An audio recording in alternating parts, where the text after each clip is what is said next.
You're listening to an Airwave Media Podcast.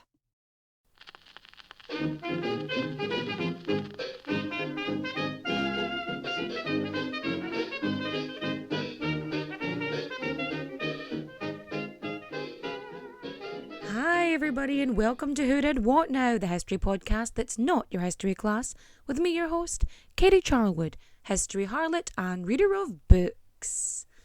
So I guess the cat's out of the bag. Don't know why I felt the need to sing that, but we're just going to accept that it happened. Everybody good? Good. So, I'm going to Kansas.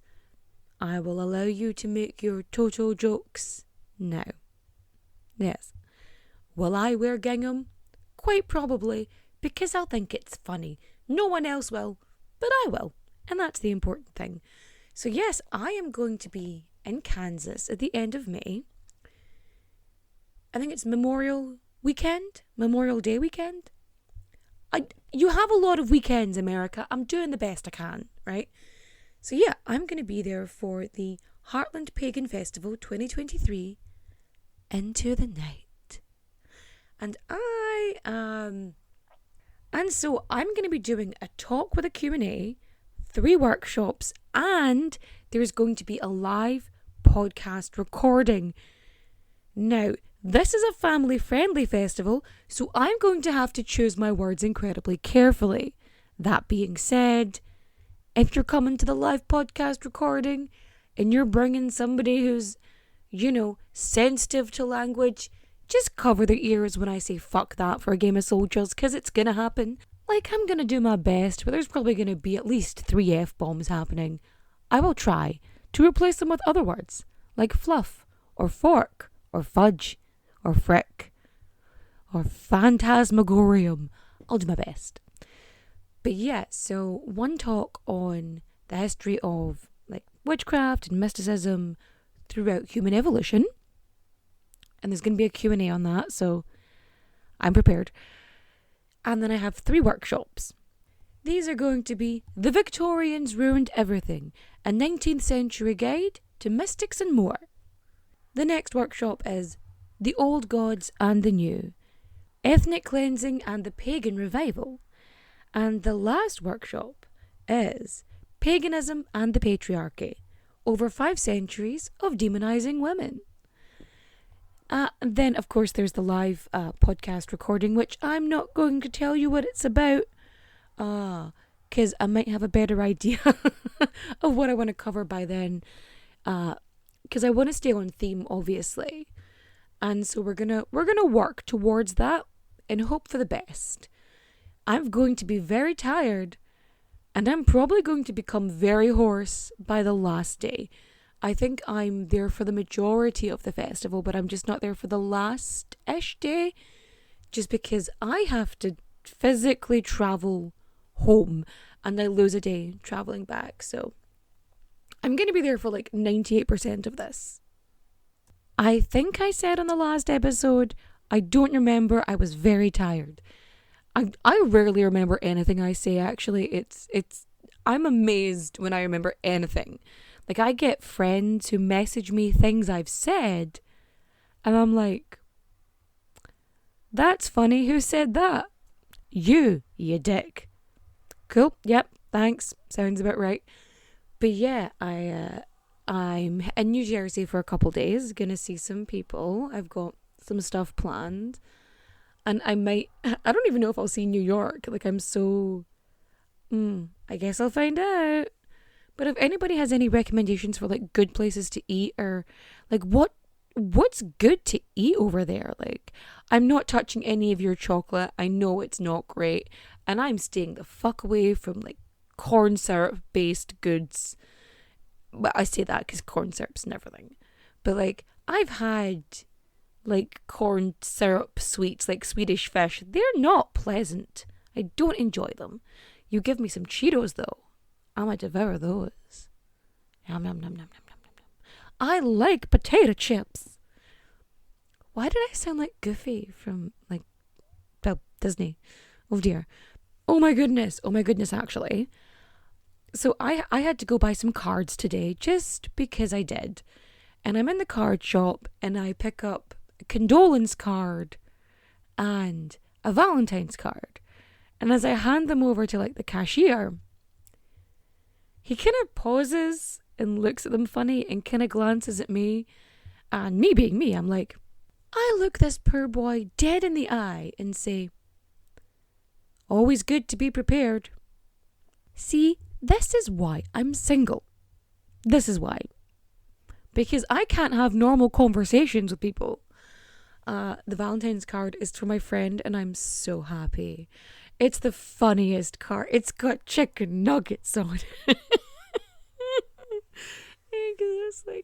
It's like, you're like chicken nuggets because you make me happy. And I'm like, that's perfect. And I'm going to send that because my friend deserves all the love, all of it in all of its forms in as many ways that she can accept it. Like, that is what she deserves.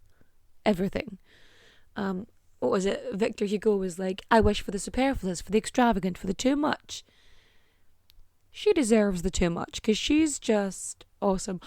OMG, actually, yeah. I'm also a terrible, I'm a great friend, but I'm a terrible friend. So, two of my friends that didn't know each other previously, they connected. And as far as I know, there's nothing, non-platonic going on, but either way, so I messaged one friend and I'm like, well, Mr. X, like I straight up texted him, like, what exactly are your intentions with my best gal, the apple of my eye, my ride or die? And he was like, my intentions are pure honest. Oh my God, no. I was just like, I found it really funny. I don't care. They can bone if they want. But like, it was just the funniest thing. I was like, no, I'm running with this. This is hilarious. And also, she is my best girl, and I will straight up stab anybody who upsets her. Okay? That is how things are. That is my bestie. I will break every single bone in your body. I will snap you like a twig. And then, while you are still living, I will bury you alive. And the last thing you will see is my smirking grin above your face as you slowly suffocate. But anyway, she's my gal. Love her so much. That got a bit dark, didn't it? No, we don't mess with my bestie. Okay? I think we've learned that lesson. Okay, good talk. Anyway, I know what you're thinking. You're thinking, quit your jibber jabber and fact me. In fact you I will. But first, we've got to get our source on. Our sources are Lord Darling's Famous Cases by Dudley Barker, The Trial of George Joseph Smith by Eric R. Watson, Death Under the Microscope by Harold Dearden, The Magnificent Spilsbury and the Case of the Brides in the Bath by Jane Robbins, and we have The Brides in the Bath Case by the Watford Observer. Are you sitting comfortably? Good. Then let's begin, because it is historical true crime time. So I've been wanting to talk about this for a long time, because, I love my crime historical. The older the better, And I actually didn't realise that I had heard about this case much earlier than I thought I did, because I thought I'd only read up on it a few years ago. But I'd actually been informed of it at least 10 years ago, because I was getting ready for, I think, college one morning, and my dad came in from night shift, and we would just, chat. And for some reason, he was telling me about the modus operandi, the manner in which they believe the murders occurred. For some reason, this was my breakfast and his dinner conversation. And yeah, I was going through my notes the other day, and I was thinking, wait a minute, why do I know this? Why does this death sound so familiar? And then I was like, you motherfucker, Stephen. That being said, this is the man who buys me historical crime books whenever he's on trips away. and has taken me on walking tours for like Jack the Ripper and other shit. So yeah, we shouldn't be surprised.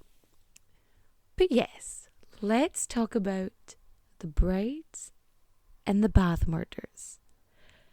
And I'm actually going to start this story in Bath, the town of Bath in England. In 1914, December.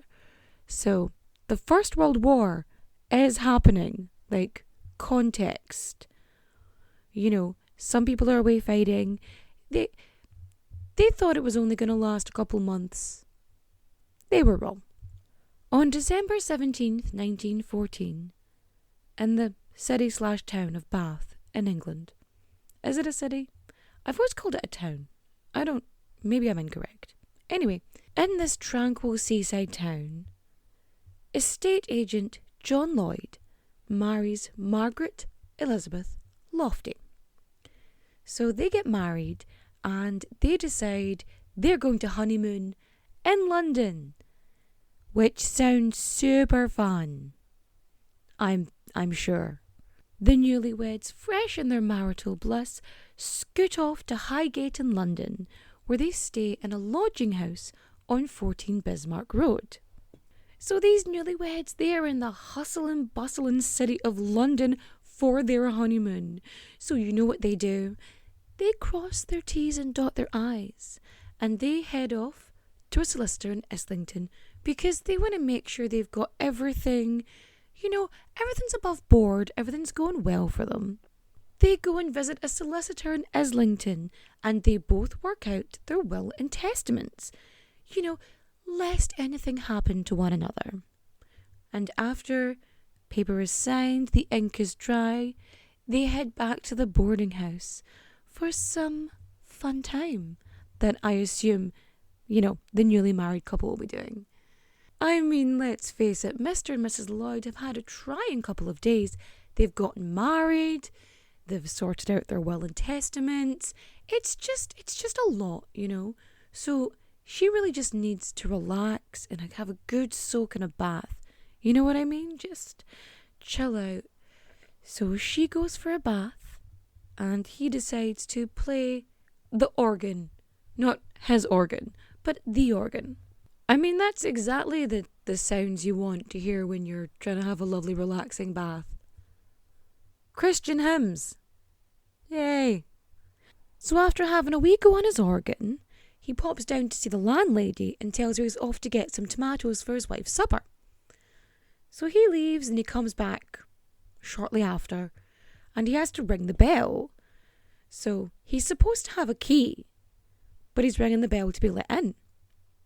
And so the landlady lets him in, and he calls out to his wife, but there's no answer. So he makes a big show, and he goes up the stairs, enters the bathroom, and gasp, shock, horror! What does he find but the lifeless body of his new bride, laying in the bath, unresponsive. So there's an inquest because of the insurance policy. So the widow John Lloyd, he cannot receive any benefits, he can't receive any of the funds from his late wife's will without the inquest. I mean, it's a formality, really. They just need to rule out, foul play and other things of that nature. So the inquest is supposed to happen fairly quickly, but due to one of the people involved being ill, one of the sort of juror people, it gets delayed for a little bit and doesn't happen until the 1st of January 2015. So it gets rolled in accidental death, and the funeral happens quickly thereafter. So the funeral, it's basically a pauper's funeral. There's no show, there's no nothing, there's no reverence. It's very much, here you go, say a prayer, put it on the ground, adios, quickly. And when the funeral's over, he actually, audibly says, "Thank goodness that's over." I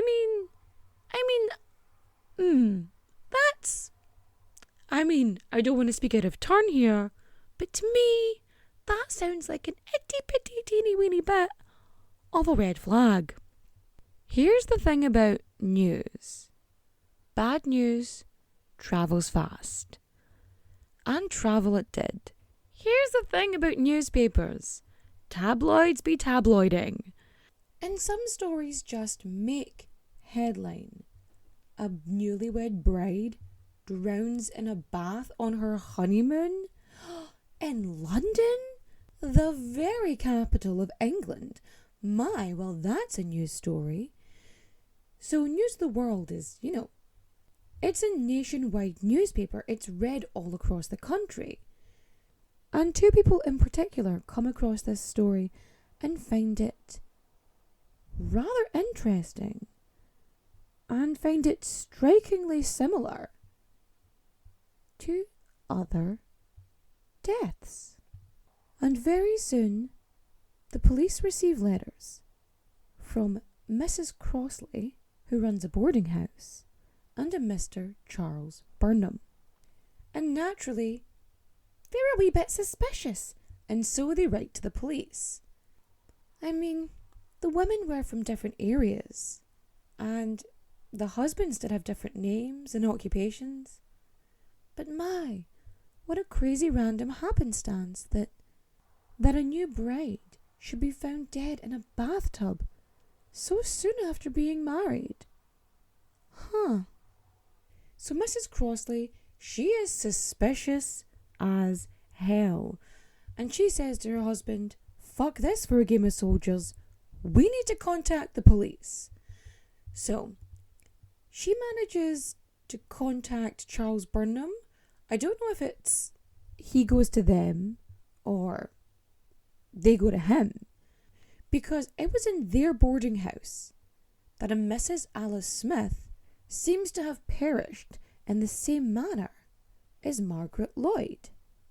So on January 3rd, John Crossley writes a letter on behalf of Mrs. Crossley and Charles Burnham, so the landlady of the boarding house and the father of the dead bride, the corpse bride, if you will. Too much? Too far? Maybe. Okay. So they contact Detective Inspector Arthur Neal, who's like head of the division, I think, in Scotland Yard at the time. So they contact him and they're like, hey mate, wanna have a wee look at this? Might wanna have a wee nosy round, by the way. Just saying, wee bit sus. And so he does. Off he trots to 14 Bismarck Road in Highgate in London, and he heads to that boarding house. And so he meets with the landlady of the boarding house, and she shows him the room the newlyweds stayed in, and they have a look at the room. So she tells him that she finds it a wee bit weird that they chose that room specifically, because it's not even the nicest room they have. The only thing that's convenient about that room is the bathtub. So Neil, Inspector Neil, do-do-do-do-do, Inspector, do-do-do-do-do, Neil. It's not a perfect sound. It's fine. So he's having a wee nosy around this bathtub, and he's thinking, that's a wee bit dodgy.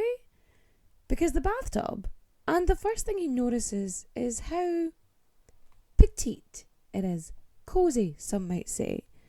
Because it's only like 50 inches long and 60 inches like at the top, and it's small. It's a small bathtub, and he finds it a wee bit odd that she drowned in something so small. And the landlady tells him that it was only like 3/4 full. It wasn't even that deep. And so he's thinking, that's weird. That's suspicious. And it's worth investigating. So off he goes to the coroner. He meets the coroner and he asks, are there any signs of violence? Because automatically he's thinking, bitch is drowned, right? Definitely drowning. That seems to be the case. She must have been held under. There must be like signs of bruising. And there isn't really. There's like this wee bruise above her elbow, but nothing really to sing home about. So it's a wee bit strange. And so he's looking at the death certificate. He's like, okay, that's weird. But the coroner does say that although, there wasn't anything suspicious about like her body or whatever, what was odd was that Mr. Lloyd, the bereaved widow, didn't actually seem to, bothered or grieving or, I don't know, maybe a wee bit sad that your new wife is dead.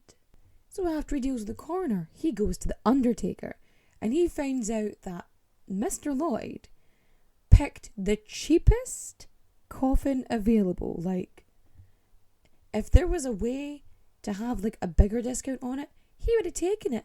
He would have put her in a burlap sack if it would have been socially acceptable to do so. So this is all adding up, being a wee bit odd.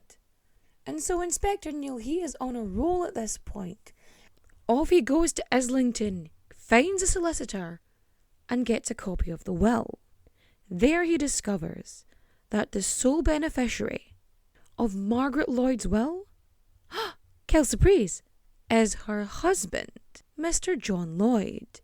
That very same day, the day of her death, Margaret Lloyd had cleared out her savings, gone to her solicitor, and made her husband, her new husband, the sole beneficiary of everything she had.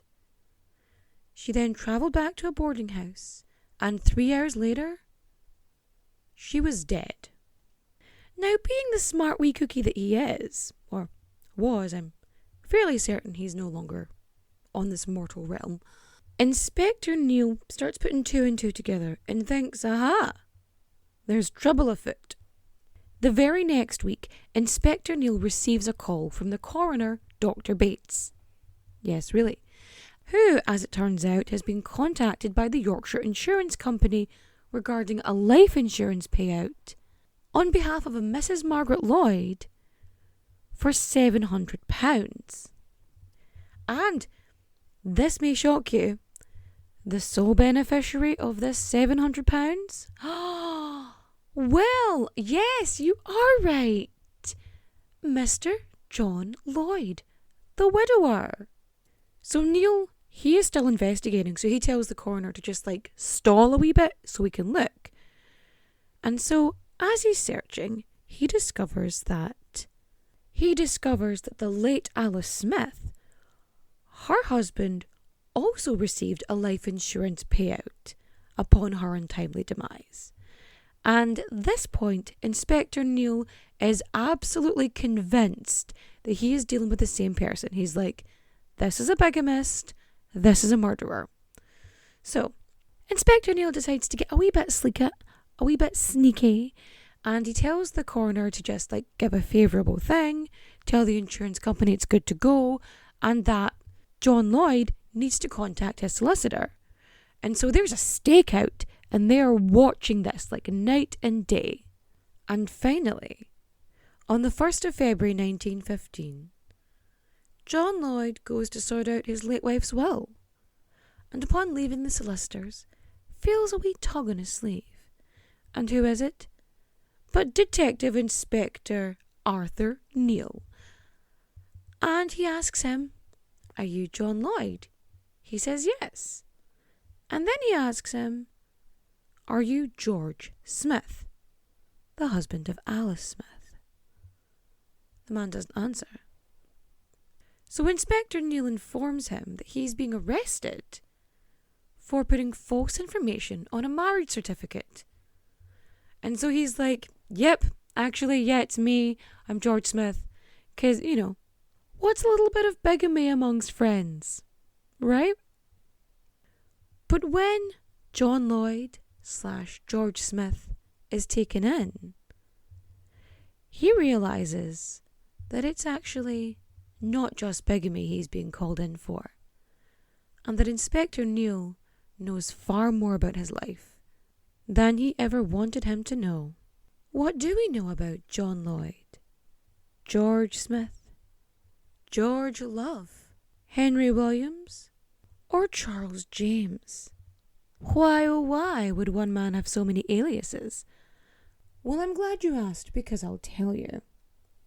But first, let's start with the actual name, George Joseph Smith.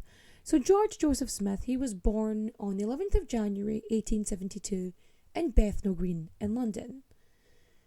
And his dad's an insurance agent. What his mum does, I don't fucking know. There's no information. I couldn't find it. Because she's a woman in the past. Why the fuck does she matter? But we can have this arsehole's birthday. Of course we can. Abso-fucking-lutely. So yeah, there's that. When he's 9, don't know what kind of upbringing he had, but nature and nurture in it. When he's 9, he gets sent to a reformatory school, which is where they send you for acting like a little shit. Or when, crazy Christians invade your land, colonize it, and then try to strip all part of your indigenous identity away from yourself. But that's not the case here. In this case, he was a little shit. So he gets sent there, and then at some point, near adulthood or in adulthood, he goes away for thieving and swindling, something that continues on for most of his life. George sported a big ginger bushy beard and had eyes of a mad dog, and somehow still managed to be a ladies' man's man about town. He had a way with the ladies somehow, apparently. But men hated him. Apparently he was arrogant and he irritated them. See, what's lucky for George here is that he is a Victorian man, and this is a period where, industrialization has really taken to the fore, and many women had big fat dowries. They had money. They were, a lot of them, and men were lucky and had power and needed wives. And nobody wanted to be a spinster. Oh no. So yeah, he was in a very convenient point in time. So he manages to, woo some lady, and they're courting, and he convinces her to steal from their employer, or her employer, I should say. And in what is probably the only legitimate business practice he has ever had, he uses this money to set up like a bakery, a bread shop, because yup, that's a fun and awesome thing to do. So there he is. He's gone to prison. He's stolen a bunch of stuff. He had some money. He sets up a bakery. What happened to the first woman he courted? Unsure. Not entirely. So she's not in the picture. And George, who, has a criminal past and doesn't want to get caught, he is using the alias George Love. Because of course he fucking is. I'm George Love, and I own a bakery. Betty saunters in, twirling his big bushy beard, asking the ladies, "So, do you want to see my bread rise? You make my dough plump." Oh! So his yeasty charm, it works on the 18-year-old Caroline Thornhill, who thinks, wow, I've met this lovely baker named George Love. Things are going to work out swell for me. I mean, it's the Victorian era. You're marrying a man with his own business. It's 1898. Things are going well for you. But then it turns out he is neither a good baker nor a good businessman, and he goes bankrupt. So what are they going to do? She has to help the man she loves, of course. You think Mrs. Love isn't going to stand by her husband? Well, we'll see. So he basically pushes her into becoming a maidservant because she's a woman. Clearly she knows how to be a maid. So yeah, she gets working as a maid, and she kind of pulls a 40 elephant scenario. So she goes in and she pilfers a bunch of shit and tries to flog it. And they actually do this successfully for quite a while. So they're moving around like London, Brighton, pillar to post. She's stealing silver and jewellery and then fencing it off. Because she's the one who's doing it, because he's a lazy bitch and is doing his best not to get caught. So one day she's trying to get rid of a bunch of jewellery, and this pawnbroker is just really fucking suspicious, calls the police and gets her arrested. And so she gets sent away to prison. So she gets put away for 12 months. She serves a 12-month sentence, and her husband, George Love, fucking disappears. No hide nor hair of him. Oh, Also, in addition, furthermore, in 1899, so like the year after he marries Caroline Beatrice Thornhill, he marries another woman whose name I cannot find anywhere. Like, he married someone, don't know who, but he married them. And who knows what he did in the interim period, because we have no fucking notion, because he did a bunch of shit. So after serving 12 months, Mrs. Caroline Love is released from prison. And as she's sauntering about one day, who does she clap eyes on? Oh look, it's her fucking husband who left her to rot. So what does she do? She calls the cops. She reports him. She testifies against him and gets him sent away to prison. Being a part of a royal family might seem enticing, but more often than not, it comes at the expense of everything else, like your freedom, your privacy, and sometimes even your head. Wondery's new podcast, Even the Royals, pulls back the curtain on royal families, past and present, from all over the world, to show you the darker side of what it means to be royalty. From icons like Grace Kelly, Oscar-winning actress turned Princess of Monaco, who the world saw as the ultimate good girl. She mastered playing a happy wife and mother, but beneath it all, she was desperately lonely. Grace spent her whole life working towards perfection, and it ultimately cost her her happiness. Or King Ludwig II from Bavaria. He was only 18 when his father died, leaving the crown to him and a duty to rule that he never wanted. He refused to lead, and used the funds from the royal treasury to further his extreme love of opera. But this choice eventually cost him the crown and his life. Follow Even the Royals on the Wondery app, or wherever you get your podcasts. You can binge Even the Royals ad-free right now on Wondery Plus. And that's where he goes. Now, and in 1901, he is sentenced to 2 years in prison. So when he gets out in 1903, even if he was trying to get revenge on Caroline, she's migrated. She got the heck out of Dodge and she fucked off to Canada. Bye. Not dealing with you. She was smart. She got out. So he goes back to his other wife, his second wife that we know of, and he does what is effectively going to be a pattern of behaviour. He clears out her savings and then buggers off. Apparently wife number 2 stood by him while he was in prison, but I mean, good for you to have that dedication, I guess, but let's not, shall we? Let's not. So what George Joseph Smith does for the next 5 years is anybody's fucking guess. We don't know. There's nothing. Was he in prison?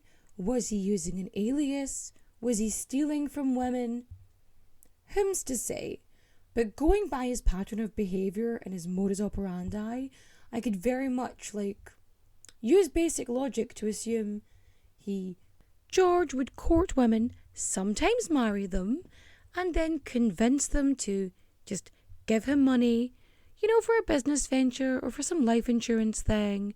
And he would just take it. Sometimes he would just steal from them. He would just raid their savings and he would just piss off. In 1908, George marries a widow from Worthing, Florence Wilson.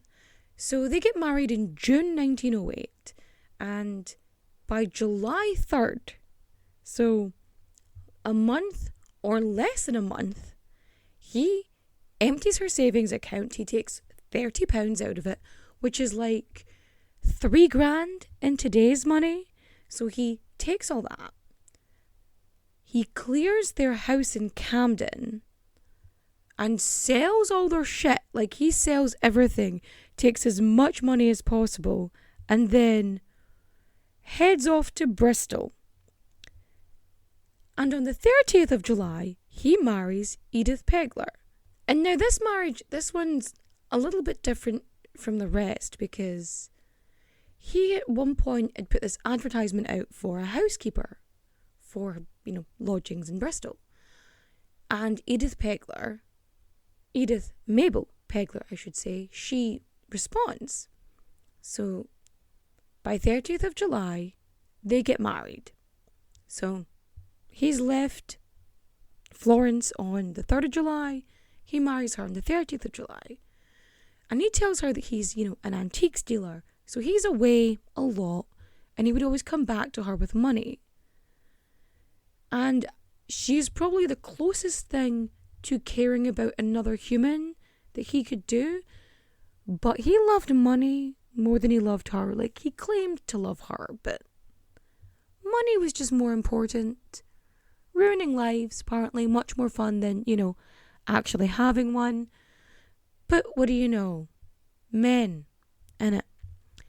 So, but yeah, I'm sorry, this bothers me. Because that's the thing. Like, between marriages, he would go back to Edith. And he was like, I'm back from selling antiques. Hello, love. Like, he would just keep going back to her. And, like, was she in on it? Did she know what he was really like? And they were sort of cool with it? Like, I don't know. I want to say, like in Mad Men, Don Draper's, I think, third wife, who knows all his shit. She's like, yep. Like, is this where we're at? But, him ruining people's lives? Is that? I don't know. So in 1909, he marries Sarah Freeman. Clearly, money's getting dry. So he marries her, and then a little while later, he buggers off. He takes about £400 in total. So that's like, what? £40,000 in today's money? He sells her war bonds. He clears out her savings. He just grabs them and off he goes. So in August 1910, George Joseph Smith, under the alias Henry Williams, marries Beatrice Munday in Weymouth, I think it is. Beatrice, who goes by Bessie, she's 38, so she's out past spinster. She's now a Thornback. Like, she's put out to pasture at this point. She's an old maid. And when he comes along, like, wow, this is her chance for love, for companionship, and all the other things that Victorian women are supposed to uphold. But Bessie here was very lucky, because Bessie had inherited £2,500 from her father, like when he died. Her new husband was hoping to get his hands on the cash. Unfortunately, Bessie's father was one too smart for him and had the money placed in the hands of trustees. So he would have to go through them to get her money. So he manages to cajole and convince her to give him £150. And once he gets it, he accuses her of giving him disease, like an STI. So he's like, you've given me syphilis or some shit. The Regency era, I think 1 in 5 Londoners had syphilis. So by the time the Victorian era came around, it's quite possible. But yeah, he's like, you've given me syphilis or whatever the fuck. He said a venereal disease, but I don't know which one. But it's probably syphilis. But yeah, so he accuses her of giving him a disease, and he leaves her because he's like, dirty woman. Ah, nasty. And off he goes. But then, what do you know? 18 months later, Bessie is promenading through Weston-super-Mare, and who does she see but her long-lost husband, Henry Williams. So he apologizes to her. He's like, sorry, I got an STI and then I didn't want to give it to you and I felt really bad about it. And she's like, I forgive you because I'm a Victorian woman. Yay. And Bessie, she's just happy to have her husband back because it makes her a respectable woman again, doesn't it? Her art dealer husband has returned to her and nobody has a spotted dick or whatever. Hooray. And so she brings him back to her lodgings and then off they go to a solicitor. What do you know? And they draw up mutual wills because that's what couples should do when they reconcile. Finance. So let's refinance this marriage. Woo woo. So off they go, and they basically say that they will inherit like all the stuff that each other has in the event of the death. So if he dies, he gets the 2.5 grand, and if she dies, she gets nothing because the man probably does not have a pot to piss in. I mean, he's probably used the same wedding band for like all of them. I mean, did they wear wedding bands in the Victorian era at this point? I feel like they did. Like, I can't remember. Someone will tell me.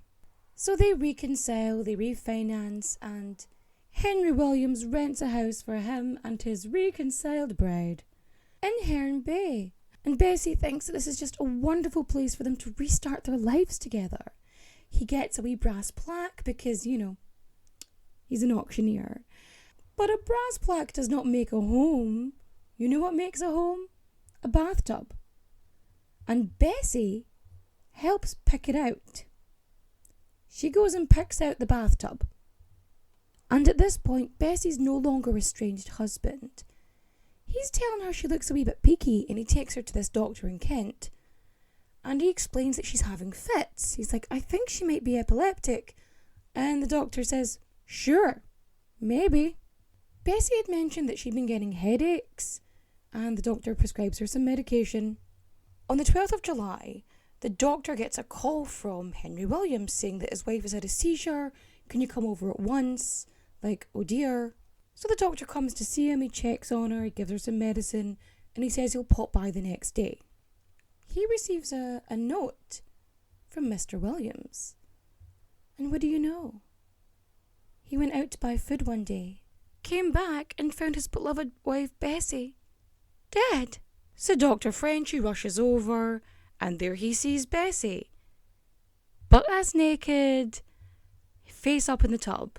But there's like no signs of foul play, there's no signs of violence. So when it comes down to it, you know, he signs everything off, and he says, yep, death by epileptic fit. And so I think it becomes registered as like a death by misadventure. And so Henry Williams is finally able to get his hands on Bessie's inheritance of £2,579, 13 shillings and 7 pence. When it came to laying Bessie to rest, she had a pauper's funeral and a pauper's grave. Cheapest coffin, cheapest everything, basic, buried, bye-bye. But of course, you know, this man is a lazy motherfucker, and I don't know, he's just pissing his money away at this point. I don't know. Because the following year, like just over a year later, November 1913, he marries Alice Burnham, a nurse. And so they get married, and the newlyweds decide to honeymoon in Blackpool, and they lodge in Mrs. Crosley's boarding house. So they go in there, and Alice starts complaining of headaches. So yeah, for basically a month, Alice is complaining of headaches when she didn't originally have headaches. So she's doing that, just like Bessie did. Now, I'm no, murderer, but I do like my poisons. So naturally, I'm convinced he was poisoning his wives with something. It's not as if drugs were hard to come by, because, they were giving you like morphine and cocaine and ether and all this other shit. Like, just here you go, have it. Num num num num. Like, yummy for your tummy. Drugs. And they were just handy to get. Easy. You could just like soak your flypaper, all that shit. Loads of ways to get all stuff. So like one way or another, I'm convinced he was just causing headaches. Or maybe he was just really annoying. Like, no, because they wouldn't marry him if he was really annoying. Well, whom's to say? Oh, wait, did I mention that he specifically chose this particular accommodation because the room had a bathtub? Huh, my oh my, what a surprise. So yeah, one day, December 12th, he's like, Mrs. Crosley, I'm gonna go buy some eggs for the wife. In a completely inconspicuous and totally not weird way, he informs her, I'm away to get my wife some eggs. And then he comes back. Look, I got my wife the eggs. Wife, I have your eggs. And off he goes up to the room, and alas, his wife Alice, dead in the bath, found by him and Mrs. Crossley. So the local doctor is called, and he comes over and he finds nothing suspicious, because of course he doesn't. And it's not all sadness. It's not all, woe for Mr. Smith here, because he's back to Smith again, by the way, George Smith. It's not all melancholy and, grief, because he does have a £600 life insurance that'll keep him warm at night, just to secure him, like a security blanket, but for greed. And the first wife, like Bessie, she gets a really basic funeral. She gets the pauper's grave. There you go, bye, it's been fun. Done now. So the following year, in September 1914, he marries Alice Reid. So this is, early on, First World War, he marries this woman. And he goes under the alias Charles Oliver James. And so he clears out her savings and buggers off. She doesn't die, luckily. He just takes her money because he can and because he wants to. Because he wants to. And after bollocksing off and leaving Alice Reid high and dry, so he has married her and taken her money, and 2 months later, he remarries Margaret Elizabeth Lofty. So, full circle, back to the beginning. And where is George Joseph Smith right now? That's right. He's in a jail cell, where he is being held and awaiting trial. After being arrested in January 1915, the case against George Joseph Smith was definitely gaining traction. So this Detective Inspector Arthur Neal, he had brought in Spilsbury, who is effectively known as he's like the Sherlock Holmes of the era, like the actual one, as opposed to, Conan Doyle's imaginings. And first thing they do in February is they arrange to exhume the bodies.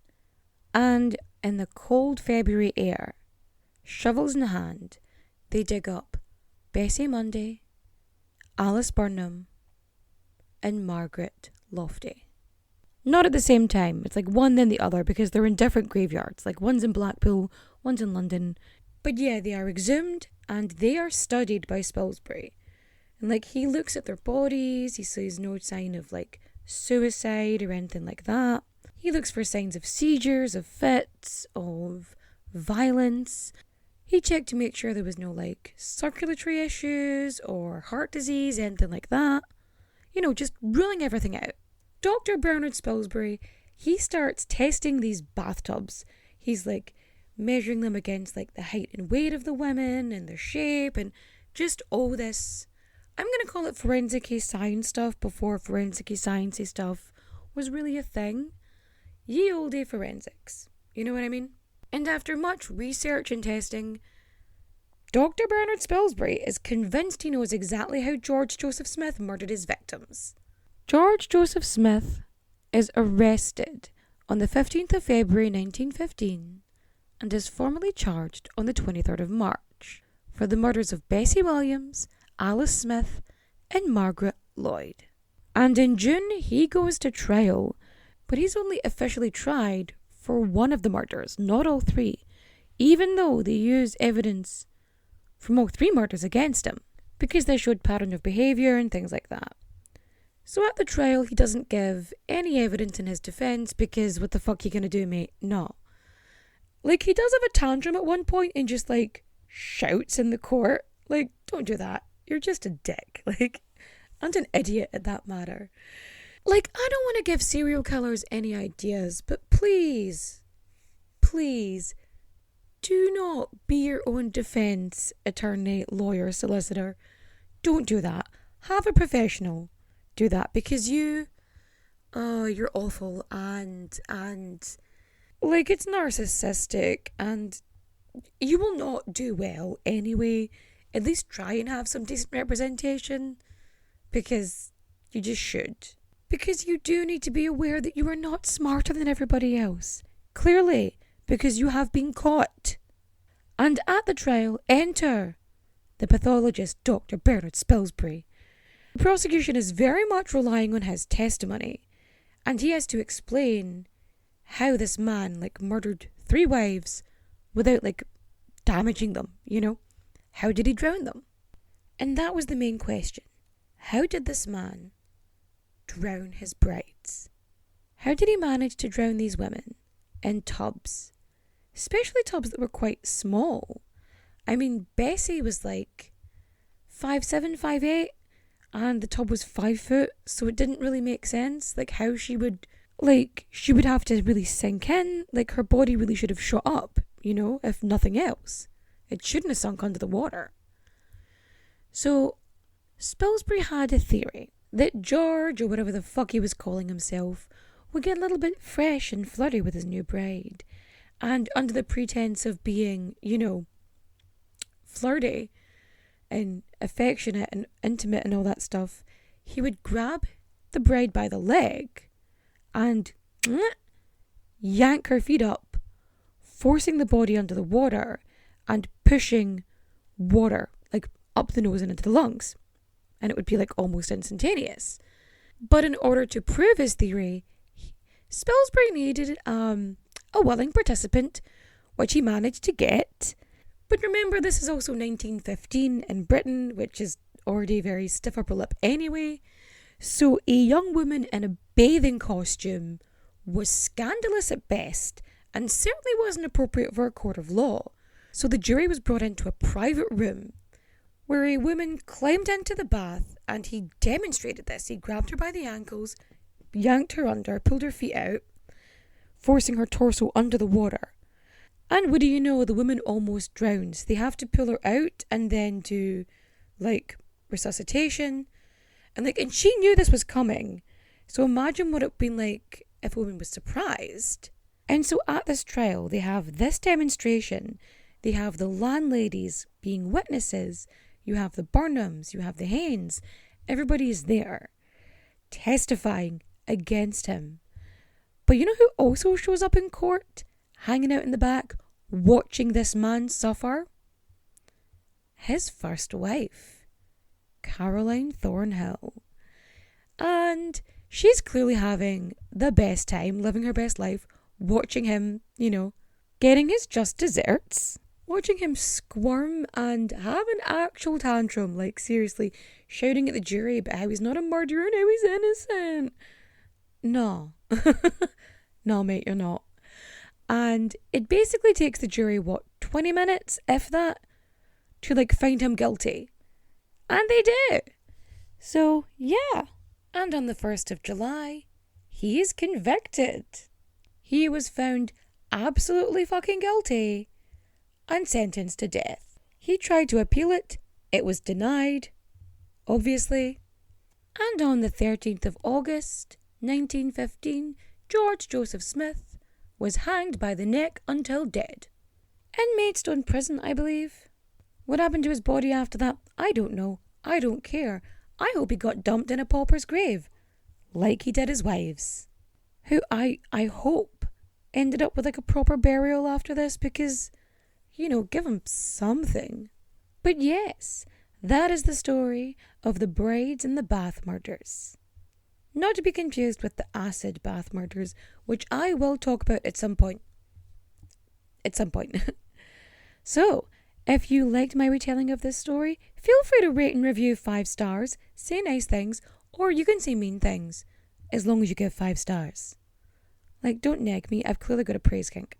Oh, don't forget you can follow me on socials. I'm on Instagram and TikTok and Twitter. It's Hooded What Now Pod on Instagram and TikTok. And it's Hooded What Now PD because there wasn't enough characters for Twitter usernames. It's fine, I'm over it. Am I? No. It's irritating. But I'll get over it. If you want to support the podcast, obviously, social media, rating, reviewing. If you want to donate too, there's a link in the description. Feel free. There's also the Amazon Wishlist, and merch is coming because I've been working with my friend who has been an absolute star and is helping me design some stuff. So there is merch coming, I assure you. Oh, that's right. I actually have 2 giveaways coming soon. One of which it was supposed to be for my 5,000 followers on Instagram. But then I hit 100,000 really fast. So there's going to be like books and stuff and things by artists and Irish creators and people I know that made cool shit. I'm going to be doing a wee giveaway. It's going to be really cool. And because I am, going to be speaking at the Heartland Pagan Festival Into the Night 2023, the festival has very kindly gifted me 1 festival pass worth like $150. So that's going to be coming up for grabs. So keep an eye on that. That'll be coming up soon-ish once I work out some kinks with that. And I think it's recommendation time. So for listening, I don't know if I did it last week, but I'm definitely going to say it this week. Again, if I haven't already done it. Go listen to my future bestie, Ruben K's podcast, Come to Daddy, because he is an absolute delight. He's so smart and funny, and I love him in a totally platonic way. For reading, Burlesque and the Art of Tease by Dita Von Teese. It's a really wonderful book just about the history of like fetish and burlesque and all that kind of stuff. It is glorious. You absolutely should. And for watching, you know what? Just watch Taylor Swift's Lavender Haze video. I have been watching that on repeat. It's so good. It's so good. I adore it. I really do. But if you want to watch like a movie, you know what? Watch Get Over It. It is a modern retelling of Shakespeare. They had this whole thing like in the late 90s, early 2000s, where they did this whole retelling of like Shakespeare and classics, and they were really, really good. They were so good. Get Over It is one of my favourites because I love Kirsten Dunst. Most of her like early stuff is just so funny. Like, it's brilliant. So go do that. And with that, it is time to say farewell because it is time to rest. Adios, au revoir, au revoir, my friends. Bye-bye.